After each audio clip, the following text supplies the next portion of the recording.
বেগম সুলতান আমাকে আসতে বলেছিলেন। এসো ইদ্রিস আগা, এখানে এসো। শুনলাম তুমি ইব্রাহিম পাশার উপর নজর রাখছো। বেগম সুলতানা, আমি হেতিজা সুলতানের আদেশে পাশার খোঁজ খবর এনে দিয়েছি, না হলে দিতাম না। কি জানতে পেরেছ? সে নাকি সরাইখানায় যায়, কথাটা সত্যি? আমি যা দেখে এসেছি তাই বলেছি বেগম সুলতানা। নজরদারি চালিয়ে যাও ইদ্রিস আগা, তবে এখন থেকে যা দেখবে যা শুনবে সব এসে আমাকে বলবে। ভুল করেও হেতিজাকে কোনো কথা জানাবে না। আমি ছাড়া আর কারো কাছে কিছু বলবে না, বুঝতে পেরেছ তো? বুঝেছি বেগম সুলতানা।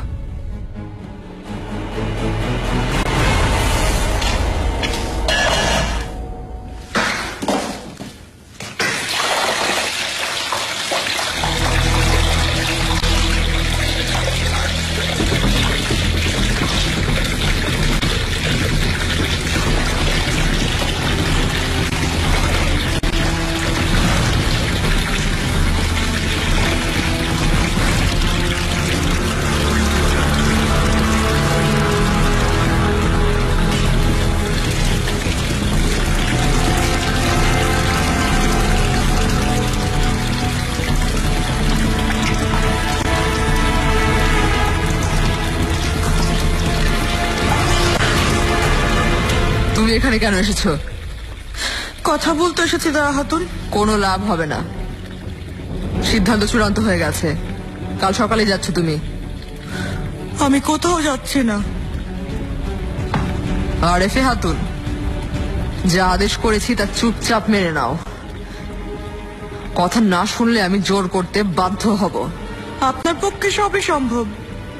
এফসুন হাতুনের খবর লুকিয়ে রাখায় আমাকে বের করে দিচ্ছেন, কিন্তু আপনি নিজে কি করেছেন? কি বলতে চাও?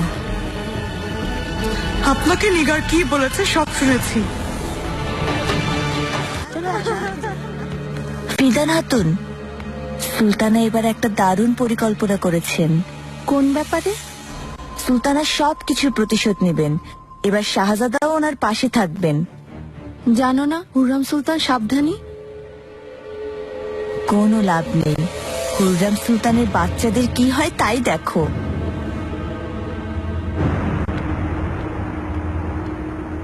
কি বলতে চাও তুমি? কিছুই তো হয়নি। তাই আমি যে নিজ কানে শুনলাম নিগার কালফা ইব্রাহিম পাশার বাচ্চার মা হবে। বেগম সুলতানা শুনলে খুব কষ্ট পাবেন, খুব। যদি মুখ খোলো কি অবস্থা করব ভাবতেও পারবে না। আপনি কিছুই করতে পারবেন না আমার। এই অসভ্যতার কথা বেগম সুলতানার কানে গেলে কি হবে তা জানেন আপনি?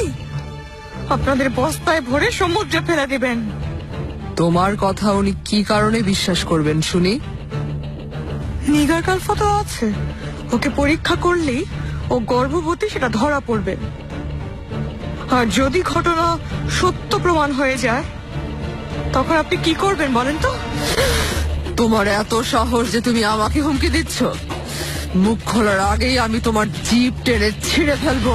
শাহরুন, ওই দেখাচ্ছে তোকে। শাহরুন,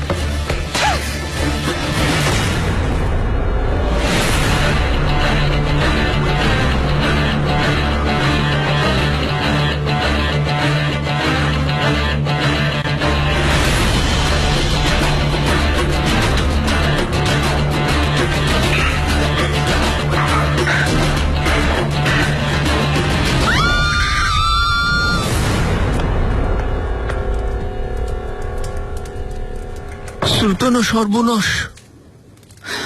গুলাগা, কি হয়েছে আবার? কি বলবো সুলতানা, ফাতমা আর ফিদানকে কথা বলতে শুনলাম। ভাই দেবেন সুলতান আপনার বিরুদ্ধে কোনো একটা ফোন দিয়েছেন, আর শাহজাদা ওনার সাথে একজোট হয়েছেন। আটতে দাও ফোন দিয়ে, আমার ক্ষতি করা এত সহজ ভেবো না। কিন্তু সুলতানা, তারা তো আপনার ক্ষতি করতে চাইছেন না, তারা এবার শাহজাদাদের ক্ষতি করবেন।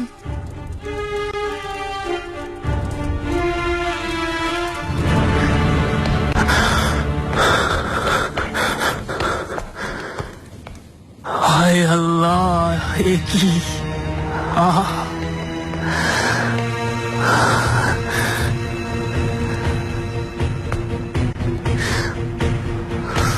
মারা গেছে। দায়া হাতুন, কি হয়েছিল এখানে? কি হয়েছে?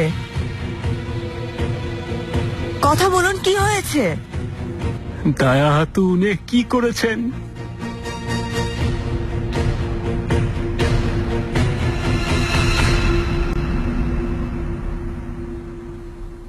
কি ভয়ঙ্কর ঘটনা! তোমার কাছ থেকে এটা আশা করিনি আমি। ভুলবশত বেগম সুলতানা, তাই না দায়া হাতুন? ভুলবশতই, আমি ইচ্ছা করে করিনি। তাহলে সত্যিটা বলুন দায়া হাতুন, এসব কেমন করে হলো? এফসুল হাতুনের ব্যাপারে অবহেলা করেছিল সে, তাই ওকে চলে যেতে বলেছিলাম। এটা নিয়ে কথা কাটাকাটি হচ্ছিল, এক পর্যায়ে ধাক্কা দিল, আমিও দিলাম, আর দুর্ঘটনা ঘটলো। তুমি স্বইচ্ছায় করনি তা আমিও জানি দায়া, কিন্তু এটা সামান্য কোনো অপরাধ না। নিয়ম কানুন ঠিক রাখা খুব জরুরি, আর তুমি নিজেই জানো যা করেছো।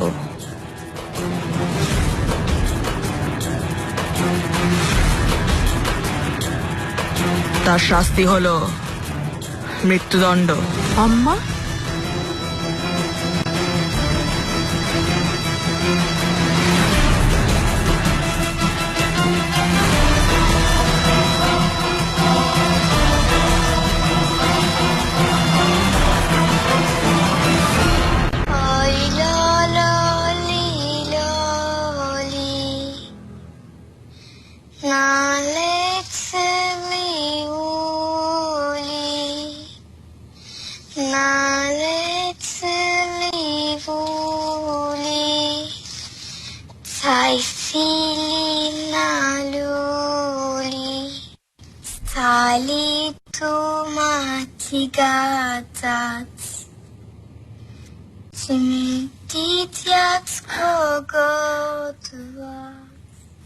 মিহিরিমা, শুভ সকাল আম্মা জান।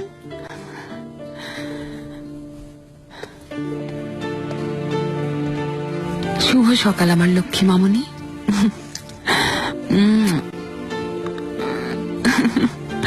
আমি ভাবছিলাম একটা চিঠি লিখলে কেমন হয়। কিসের চিঠি? কাকে চিঠি লিখবে? বালি বেকে কেমন আছেন খুব জানতে ইচ্ছা করছে। এত অস্থির হওয়ার কিছু নেই মা, আগে বড় হও, তারপর সাম্রাজ্যের সব বালিবেরা বাসারা তোমার সামনে মাথা নোয়াবে। তোমার ভাইরা কোথায়? এখনো ঘুমাচ্ছে নাকি? ওরা সবাই মুস্তাফা ভাইয়ের কাছে গেছে। মুস্তাফার কাছে? এসমা, বলুন সুলতানা। তোমাকে কি বলেছিলাম? আমার অনুমতি ছাড়া শাহজাদাদের কোথাও পাঠাতে নিষেধ করেছিলাম না? আমি আসলে যাও, আমার পোশাক দিয়ে এসো তাড়াতাড়ি, যাও।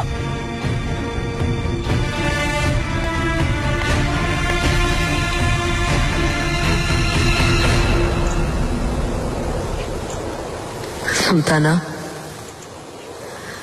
বহুদিন পর আপনি আমার দিকে তাকিয়ে কথা বললেন। আমাকে মাফ করে দিয়েছেন, তাই খুব ভালো লাগছে। বয়স বেড়ে গেছে, এখন মেজাজ ঠিক রাখতে পারি না দায়া। ভুল শুদ্ধ বুঝতে সময় লাগে। এই ঘটনায় আমার অনেক বড় অভিজ্ঞতা হলো। হেরেমে নিয়ম কানুন ঠিকভাবে চালানোই আমার দায়িত্ব।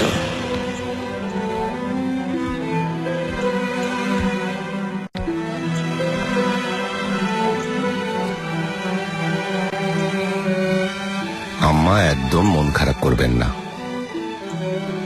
সিদ্ধান্ত আপনার, আর আপনার সিদ্ধান্তে আমি কোনো আপত্তি করব না।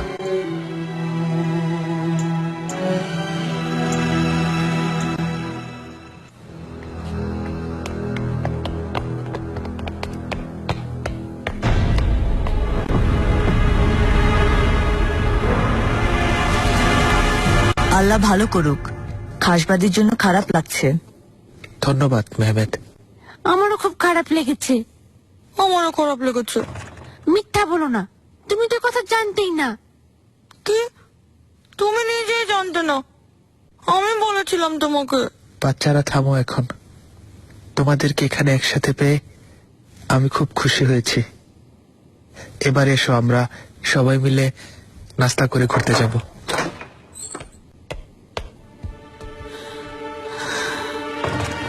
হুররাম সুলতান বিনা অনুমতিতে আমার কামরায় কেন এসেছেন? তুমি তো আমার অনুমতি ছাড়া আমার বাচ্চাদেরই নিয়ে এসেছো। এসমা, বাচ্চাদের কামরায় নিয়ে যাও। আমরা বড় ভাইয়ের সাথে নাস্তা করতে চাই। সেলিম, চলে আসুন।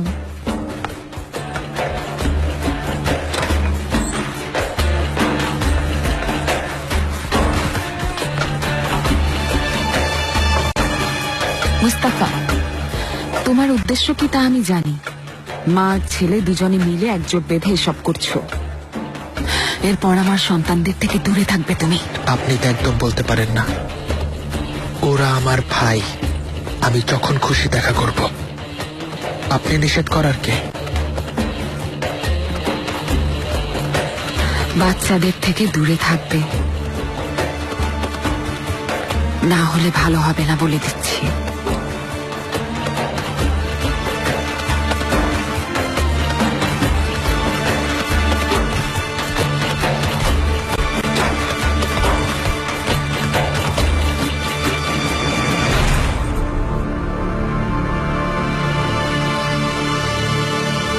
আরে মন খারাপ করো না, দায়া হাতুনের কিচ্ছু হবে না, তাই না সুম্বুল? ঠিক বলছি না?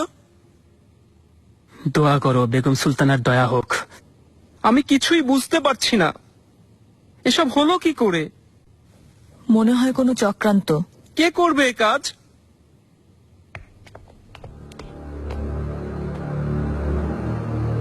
কে আবার? গুলশা ছাড়া আর কে? দেখুন না কিভাবে হাসাহাসি করছে।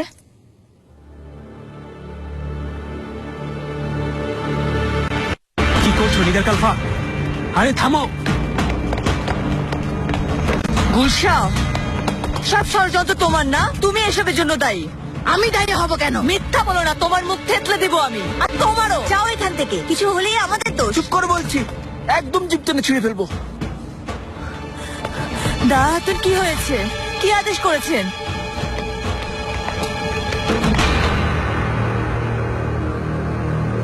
মনে হচ্ছে গর্দান যাবে। তুমি কেমন মানুষ বলো তো, সব সময় বাজে কথা বলো। কি হচ্ছে এখানে? কি বলবো সুলতানা, সর্বনাশ হয়ে গেছে। দায়া হাতুন সর্বনাশ করেছেন, ধাত্রীকে মেরে ফেলেছেন। কি? শুধু আপনি পারেন ওনাকে বাঁচাতে, কিছু একটা করুন। এত বড় ঝামেলা কি করে হলো এসব? খুবই দুঃখজনক। দায়া হাতুন এত বছর ধরে সেবা করেছেন, কোনোভাবে কি ক্ষমা করা যায় না? বেগম সুলতানের আদেশে মুস্তাফাও নিয়ম মানতে বাধ্য হয়েছে। দায়া হাতুন কে যে ক্ষমা পাবেন?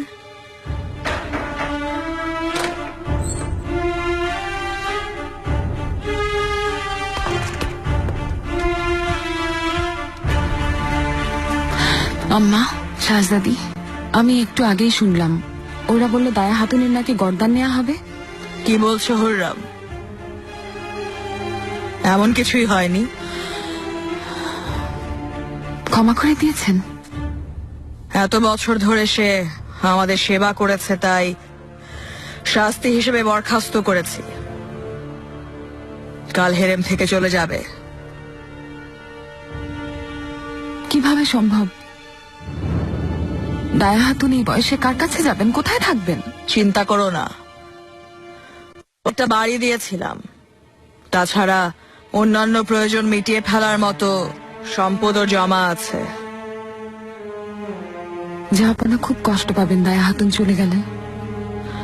সিদ্ধান্ত হয়ে গেছে হুররাম। সুলেমানও এ ব্যাপারে আমার সাথে একমত পোষণ করেছে। যাই হোক, যা হওয়ার হয়েছে। আমি একটু একা থাকতে চাই। সারা রাত ঘুম হয়নি। হেতিজা, তুমি আছো তো মা? জি আম্মা, ইব্রাহিম পাশা রাজদূতের সাথে ব্যস্ত।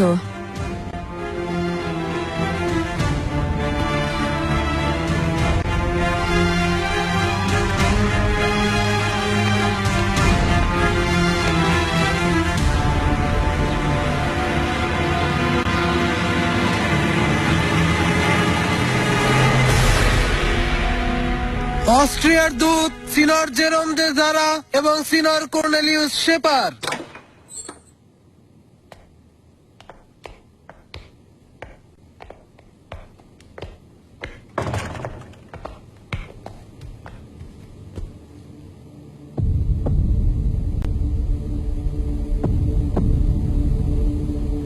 সিনর শেপার, মহামান্য পাশা।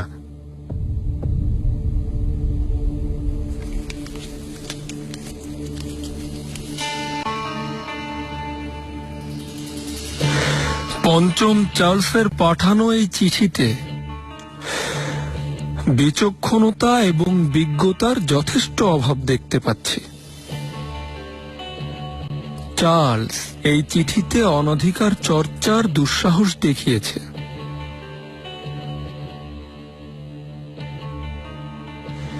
নিজেকে কুদুসের রাজা দাবি করার অধিকার কে দিয়েছে তাকে? মহামান্য জাহাপনার শাসনাধীন এলাকা কুদুস, এ কথা কি সে জানে না নাকি ভুলে গেছে?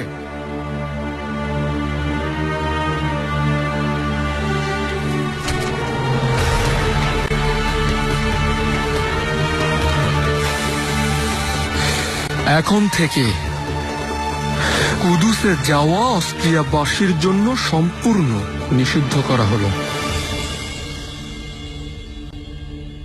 চার্লস হয়তো ভুলবশত এই পদবি ব্যবহার করে ফেলেছেন, তার খারাপ কোনো উদ্দেশ্য ছিল না।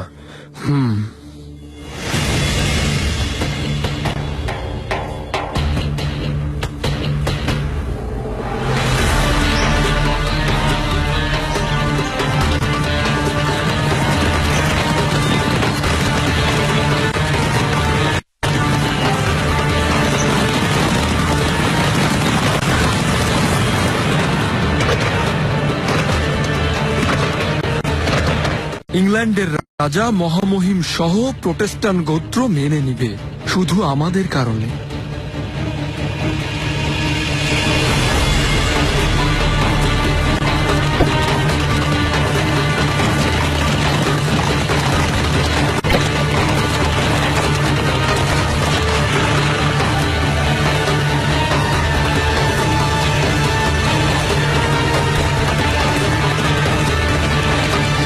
আপনারাই বলুন, চার্লসের সাথে মহামহিমের বন্ধুত্বকে আপনারা কি সত্যিকারের বন্ধুত্ব হিসেবে দেখেন? মহামহিমের মূল্যবান মুকুট থেকে চুরি হওয়া দামি হীরা আমি 60,000 দুকা দিয়ে কিনেছি।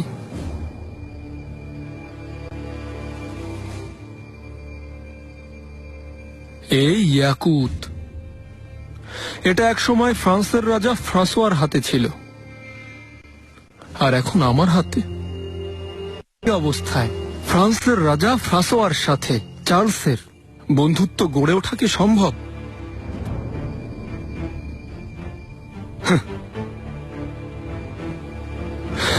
এই চিঠি যদি পেশ করি, জাহাপনা প্রচন্ড রেগে যাবেন। আর যদি চার্লস সত্যি আমাদের সাথে সমঝোতা করতে চায়, তাকে আমাদের সবগুলো শর্ত মেনে নিতে হবে। শর্ত না মানলে তলোয়ারের জোরে সব সমাধান হবে।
আপনি যেখানে দাঁড়িয়ে আছেন শাহজাদা, এটা আমাদের সীমানা। আর দিগন্তের ওধারে আছে রোডস। জাহাপনা হওয়ার পর সবার আগে এটা জয় করবেন, কারণ এই বিশাল ভূমধ্য সাগর অটোম্যানদের অধীনে রাখতে হবে। এরপর বেলগ্রেড, লুদিন, ভিয়েনা, রোম, এভাবে সমগ্র ইউরোপকে কব্জা করতে হবে। সীমানা এতটাই বিস্তৃত হবে যে সূর্য কখনো অস্ত যাবে না। এই বিশাল সাম্রাজ্য আপনার নেতৃত্বে চলবে শাহজাদা। এই বিশাল সাম্রাজ্য আমার নেতৃত্বে চলে। আমার দেওয়া আদেশ সবাই মেনে চলে, কারণ সব ক্ষমতা আমার হাতেই থাকে। প্রশাসনিক পদে বেনিয়োগ পায় আমার আদেশে। আমি কোনো আদেশ করলে লিপিবদ্ধ করা হয়, আর যদি নিষেধ করি তা নিষিদ্ধ হয়ে যায়। আমি যদি কোনো বিষয়ে সিদ্ধান্ত নেই, আমাদের জাহাপনাও তা সমর্থন করেন, এমন কি তিনি আমার সম্মতি ছাড়া সিদ্ধান্ত নেন না। হোক যুদ্ধ, হোক শান্তি চুক্তি, হোক রাজনীতি, রাজকোষ, সব কিছু আমার অধীনে। আমাদের জাহাপনাও নিজের আর আমার মধ্যে কখনো কোনো ভেদাভেদ করেন না। তিনি মনে করেন আমরা দুজন এক মুদ্রার এপিঠ আর ওপিঠ। যদি তিনি নিজের জন্য একটা পোশাক কেনেন, তাহলে আর একটা আমার জন্য কেনেন।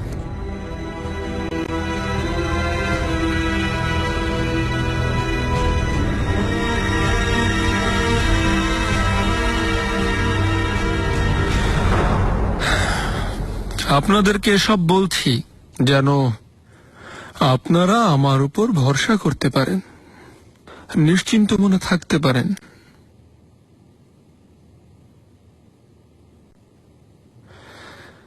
যদি সব শর্ত মেনে নেন, তবে কাল চুক্তিপত্র স্বাক্ষরের জন্য জাহাপনার সামনে উপস্থাপন করব।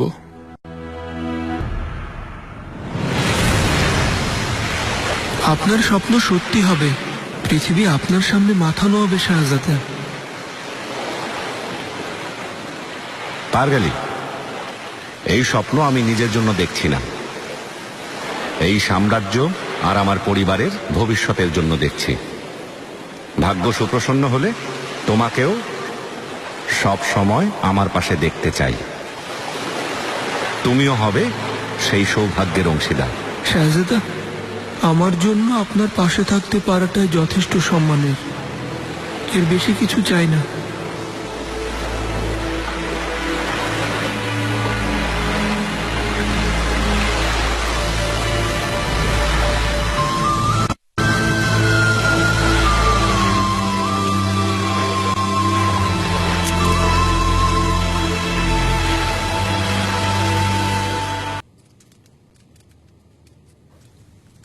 সকাল হলেই রওনা হয়ে যাব। আপনার কাছ থেকে বিদায় নিতে এসেছি।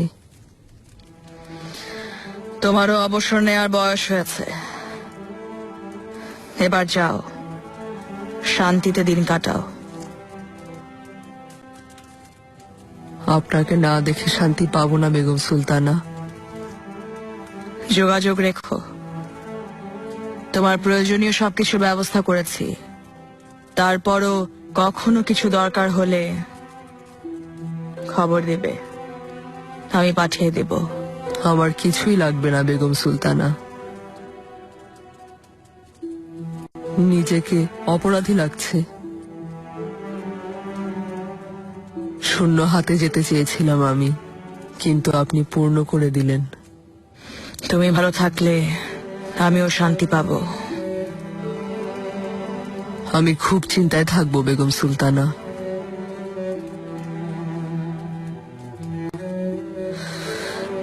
সুম্বুল আগাকে যদিও যা কিছু দায়িত্ব সব বুঝিয়ে দিয়েছি।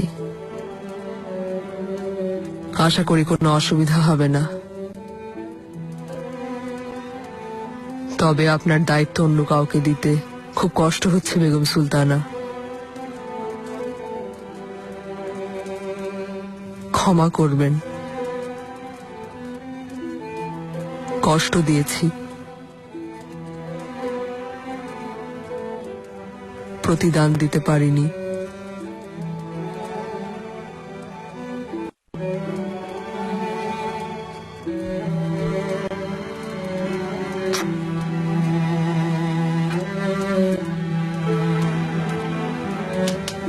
যথেষ্ট করেছ দায়া।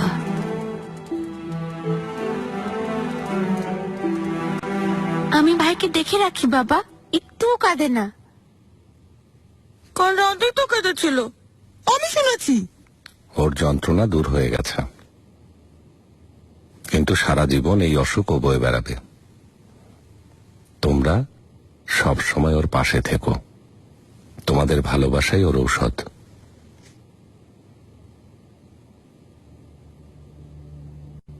সুলেমান,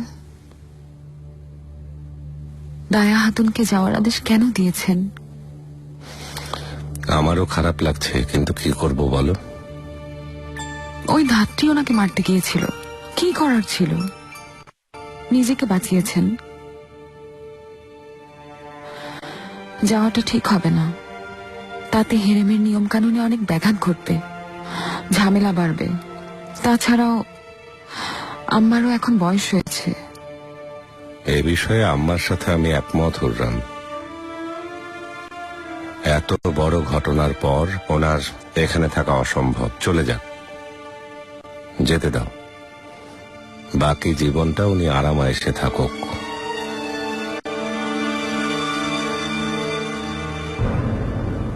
দায়া হাতুন, একেবারে নিঃসঙ্গ থাকবেন কিভাবে? অনুরোধ করছি, আমার সাথে চলুন।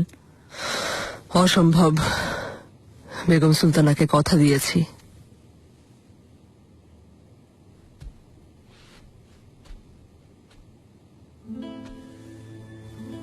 দায়া হাতুন, আপনাকে ছাড়া কি করব? এখন আপনাকে আমার সবচেয়ে বেশি দরকার। যেন খুব শোনো আমার কথা।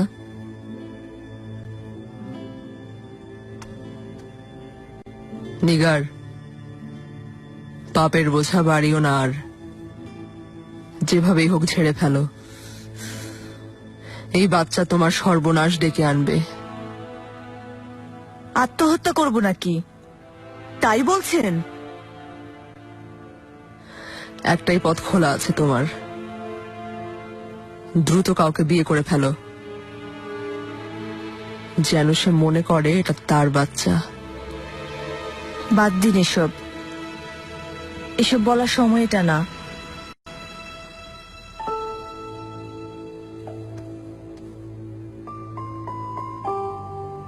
চলুন না আমার বাড়ি।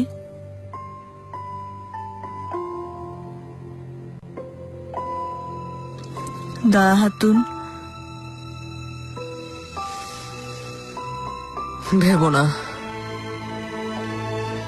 পৃথিবী ছেড়ে তো আর চলে যাচ্ছি না।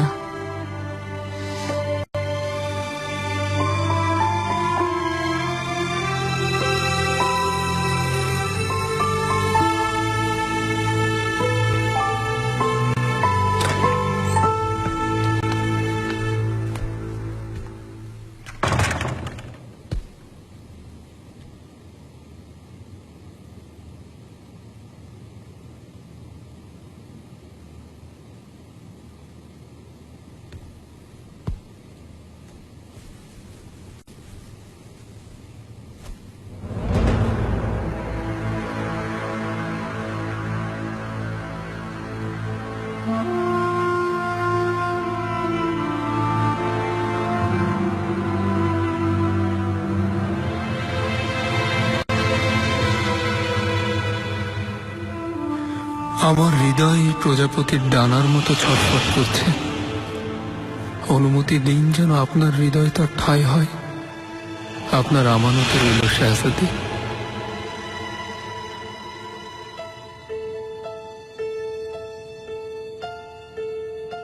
আপনার সারা জীবনের কান্না শিশি যেন পূর্ণ করতে না পারে।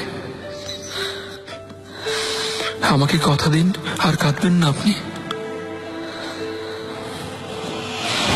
সদা আপনার হাসি মুখ দেখতে চাই।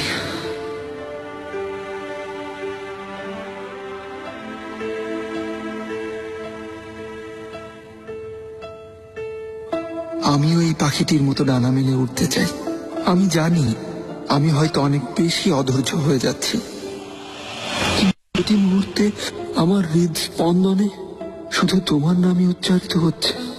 শাহজাদি, আমি জানি শেষ নিঃশ্বাসও যদি তোমার কোলে মাথা রেখে নেই, তোমার ভালোবাসার পরশ তোমার এই প্রেমিককে আবার জীবন ফিরিয়ে দেবে।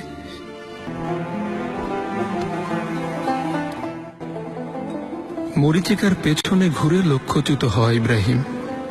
সবাইকে তুমি ধোঁকা দিয়েছ, এমনকি নিজেকেও। কিন্তু সত্য মিথ্যার চেয়ে অনেক বেশি শক্তিশালী। একটা ঝোড়ো হাওয়া কিংবা বৃষ্টি অথবা তুফান তার ঘূর্ণি পাকে তোমাকে পাথরে আছড়ে ফেলে চুর চুর করে দিলেও কিছুই বদলাবে না। সত্যকে মানতেই হবে। একজনের নিষ্পাপ ভালোবাসাকে তুমি অস্বীকার করতে পারো না। কাপুরুষের মতো তুমি একের পর এক মিথ্যা বলেই যাবে, অথচ কোনো লাভ হবে না। কোথাও তুমি শান্তি খুঁজে পাবে না, কোথাও না। রাগ ভুলে যাও ইব্রাহিম। তোমার উচিত অতীতের কথাগুলো ভুলে যাওয়া। একটা হৃদয় তোমার বিরহে দিনের পর দিন কষ্ট পাচ্ছে। সে তোমার জীবন সঙ্গী, সহধর্মিনী, তোমার সন্তানের গর্ভধারিণী, তোমার পরিবার।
সুলতানা, এবার বিদায় দিন। ভালো থাকবেন। যদি কিছুর দরকার হয় আমাকে অবশ্যই জানাবেন। দোয়া করি আল্লাহ আপনার সন্তানদের দীর্ঘায়ু দান করুক। আমিন। আপনাকেও।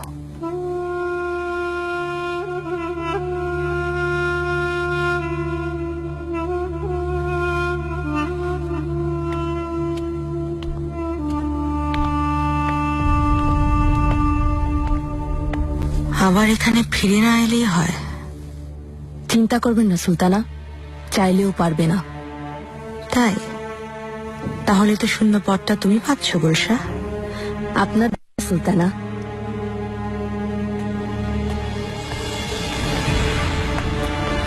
গুলাগা, আদেশ করুন সুলতানা। ওই গুল সাজানোর সুযোগ না পায়, হাজনেদার হবে তোমাদেরকেও। আল্লাহ, সে তো খুবই ভালো হয়, কিন্তু কে হবে? কি হবে? আজই চুক্তি স্বাক্ষর হয়ে যাবে মাত্রাকচি। পূবের সফরের জন্য প্রস্তুতি শুরু করব। আমিও আপনার সাথে যেতে চাই পাশা। অভিযানে যাওয়ার সময় হলে তোমাকে অবশ্যই নিয়ে যাব। তোমাকে আমার পাশে দরকার মাত্রাকচি। এছাড়া তুমি আমার হয়ে নিগার কালফার দিকে খেয়াল রেখো, যেন অসুবিধা না হয়। আমি যা পারি করব পাশা, কিন্তু আপনি দূরে থাকুন, ভুলে যাওয়ার চেষ্টা করুন। জানেন তো শাহজাদি,